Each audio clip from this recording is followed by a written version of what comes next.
মাদারীপুরে হামের উপসর্গ নিয়ে এক শিশুর মৃত্যুর পর বাড়ছে আতঙ্ক।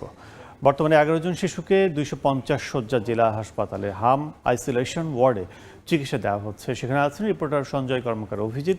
বিস্তারিত জানতে চলে যাচ্ছি তার কাছে।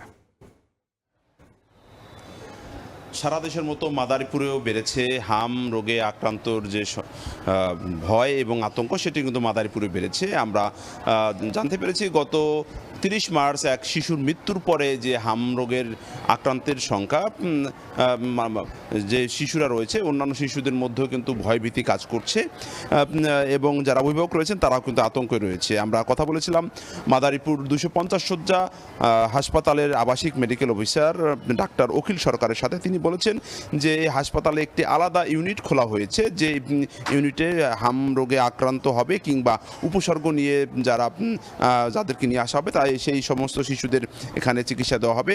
তবে ভয় এবং আতঙ্ক হওয়ার কিছু নয় বলে তিনি জানিয়েছেন এবং পর্যাপ্ত চিকিৎসা নিলেও কিন্তু এই রোগ থেকে সুস্থ হওয়ার পর যে সেটা সুস্থ হওয়ার কিন্তু সম্ভাবনা রয়েছে বলে আমাদেরকে জানানো হয়েছে।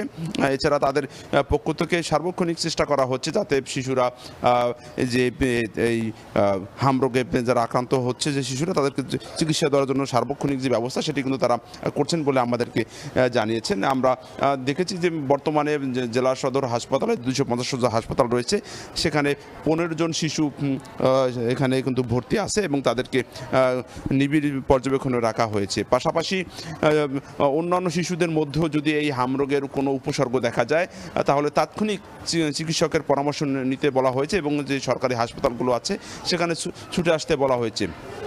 মাদারীপুর 250 শয্যা হাসপাতাল যে এই 5ম তলায় কিন্তু এই শিশু ওয়ার্ড রয়েছে। সেই শিশু ওয়ার্ডে আলাদা যে ইউনিট রয়েছে হামে আক্রান্ত শিশুদের চিকিৎসা দেওয়ার পাশাপাশি যে পরামর্শ দেওয়া হচ্ছে সেটি কিন্তু মেনে নেওয়ার জন্য কিন্তু বলা হচ্ছে এবং অভিভাবকদের আরও সচেতন হতে বলা হচ্ছে, যেহেতু এটি একটি ছোঁয়াচে রোগ। অন্য শিশুর কাছেও কিন্তু এটি দ্রুত ছড়াতে পারে, এজন্য সবাইকে সতর্ক থাকতেও বলা হয়েছে স্বাস্থ্য বিভাগের পক্ষ থেকে। তো এই ছিল আমার কাছে মাদারীপুর 250 শয্যা হাসপাতালে যে 15 জন শিশু ভর্তি আছে হাম রোগে আক্রান্ত হয়ে এবং পরবর্তী চিকিৎসা নিচ্ছে, সেখান থেকে সব শেষ।